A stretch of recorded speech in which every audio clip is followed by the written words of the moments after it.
of the year, was listed as a player who, quote, tried out for the team, according to the NFL's transaction wire.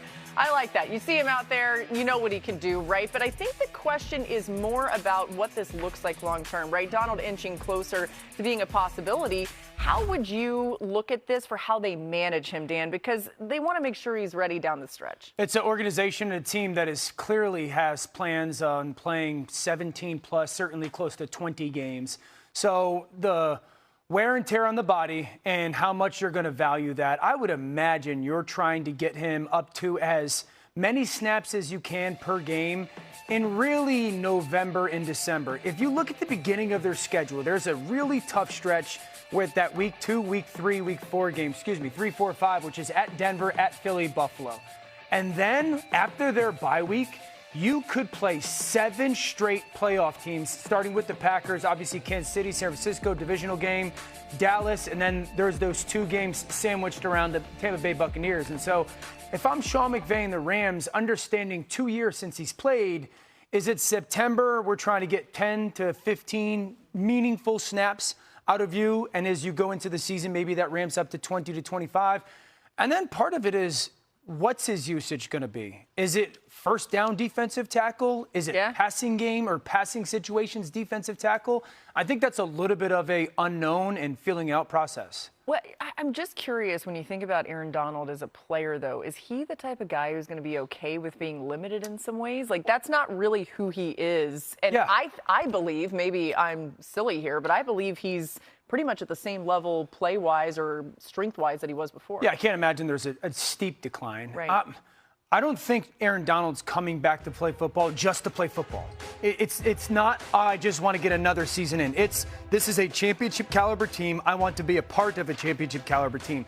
One of the things that when I was with Sean McVay that I was immediately so taken aback with is he has such unbelievable leadership skills. And I would imagine this is a conversation that Sean McVay, Les Snead, their general manager, and Aaron Donald have had is, we understand that you want to come back week 1, play 70 snaps, and be Aaron Donald of old. But we also understand the value of you being your very best when it's going to be needed the most. February 14th is the Super Bowl. That's a long, long way away. And so I think it's that conversation and communication of what's going to be best for him and the team. When Aaron Donald played, offenses, so quarterbacks, their average throw depth would be 6 yards. So they're only throwing the ball 6 yards downfield, and average would be about 2.5 seconds holding on to the football. So if Aaron Donald is back, and obviously the addition of Myles Garrett, you're talking about a defensive line that quarterbacks are going to have one thing on their mind: get it out of my hands, get it out of my hands, get it out of my hands. And so I think just for Chris Shula, their defensive coordinator, part of it is learning how to get Aaron Donald into the fold more so than how many reps we're going to play per game. Yeah, I mean, there's so much to maximize there. Now, if you think that we're having fun with this waiting game for Donald, check out the Instagram post that his wife made today on her IG story, making a joke at the Donald weekly pump faking the Rams on the potential return.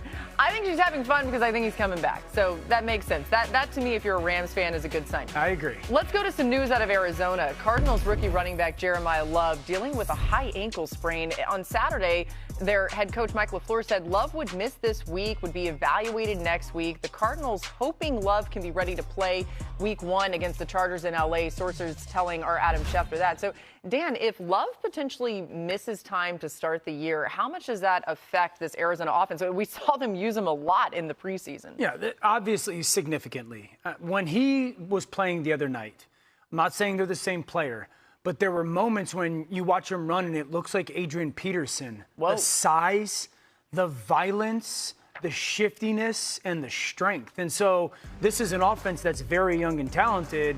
And then you add him to it, he was going to be a focal point of theirs. Obviously, the 2 receivers on the perimeter, Marvin Harrison Jr., Mike Wilson, good players, Trey McBride. But he was going to add a new element to this offense and kind of overcome maybe what might be an average at best offensive line. But I do think if you're Arizona, you're trying to be smart. You're aware that you're not going to be a contender this season when it comes to a playoff push.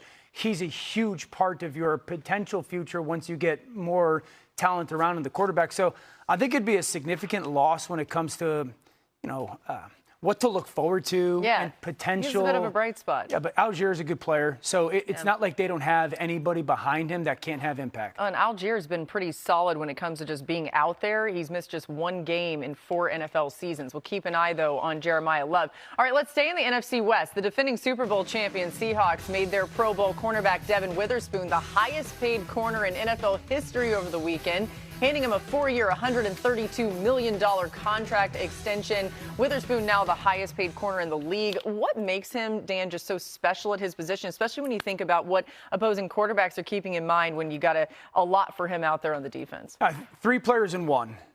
1, can he cover on the outside in the perimeter? Absolutely. 2, can he play safety, whether it's in a half-field safety or in the middle of the field and be a ball hawk? Absolutely. And then can he play that nickel or star position where he's in between, close to the football, but having to play coverage? Absolutely. You're getting 3 players in one, and that versatility is such a big deal. You can tackle on the outside. You can blitz. You're big and long enough that you can be utilized in those situations. You can cover in both man and zone. And from an offensive perspective, when you have to go against a defensive back that you don't really gather a ton of matchup advantage. Some premier receivers might have that, but you don't gather a ton of matchup advantage. Your length and range deep in the middle half or middle of the field is a big deal.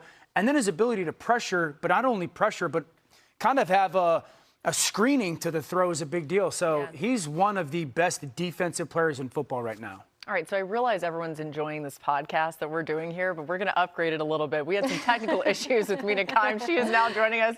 Welcome to the show, Mina. We get to start you out talking about upgrade. Well, that was, because common sense. Okay, Devon Witherspoon, Mina, what do you think about him and really why he could be deserving of that highest paid corner spot in the NFL? Dan hit it when he talked about how complete his game is and his versatility. And it's so important to what this Super Bowl winning Seattle defense did, which is their ability to defend the run from sub packages when teams put big bodies on the field. In order to do that, you have to have players at all 3 levels who can tackle, who are willing tacklers. And Witherspoon is exactly that. Also, thinking about many of the offensive trends right now, teams getting into those condensed formations. Again, having corners who can tackle like Witherspoon can is so significant. He is the only cornerback in the NFL who ranks both top 10 in coverage DVOA and yards per carry on run tackles. The completeness of his game is what makes him so special. As well as, and Dan touched on this too, the inside-out versatility from a matchup perspective allows Seattle to move him around depending on who their opponents are and what their opponents are doing with their wide receiver ones. Just everything they could have hoped for and more when they drafted him 5th overall. And not surprising that they got this deal done. Yeah, they've done such a good job drafting. $101 million guaranteed. Really fast, guys. I now am thinking about what our podcast name would be. I have a couple ideas. I'm going to say good taste and bad taste. Apparently my taste is not received well by some people, yes. Or one, Or what about one L of a show? Oh, I like that one. How about this story? I like that. Quickly, it's more about me. With the taste thing, a friend came over. She had sunglasses on, my wife's friend. I go, your sunglasses are hideous. She goes, that means they're absolutely perfect. I like this friend. Okay, on top of the Witherspoon deal, we are not going to have a podcast, apparently. They also extended Jackson Smith-Njigba, giving the Seahawks the highest-paid cornerback and wide receiver in NFL history. They also re-signed Josh Jobe and Rashid Shaheed after letting go of Super Bowl MVP Kenneth Walker. Some key pieces also to their secondary. So, Dan, given all that change from last season's Super Bowl roster, even when you see it there, it's going to look a lot different. What is the biggest question hanging over the defending champs as they start the season? Play calling. Play calling is an art. Just because there's a lot of good football coaches in the NFL.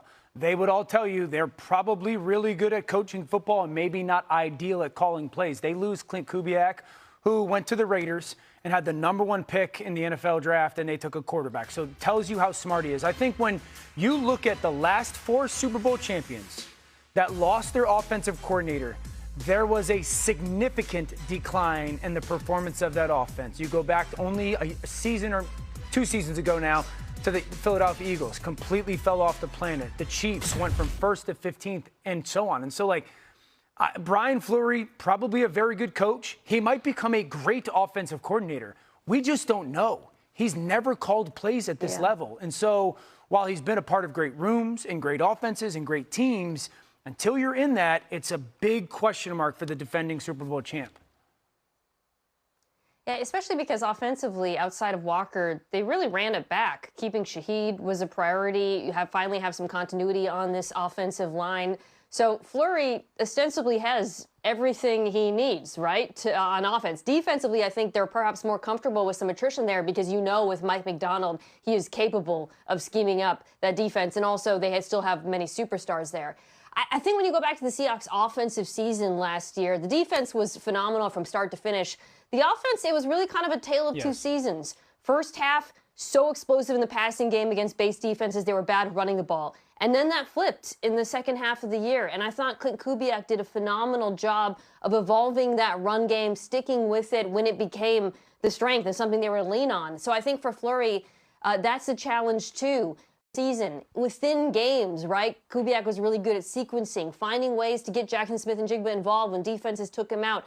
Those are the things we really won't know until we see it in action with him. But as far as the players that they prioritize keeping, I really think he has everything he needs here on offense. Yeah, the Seahawks ranked 3rd in points per game last season. We'll see if they can continue that or break the trend, maybe even get better. All right, some top stories from around the NFL, starting in New York, where Jets running back Brees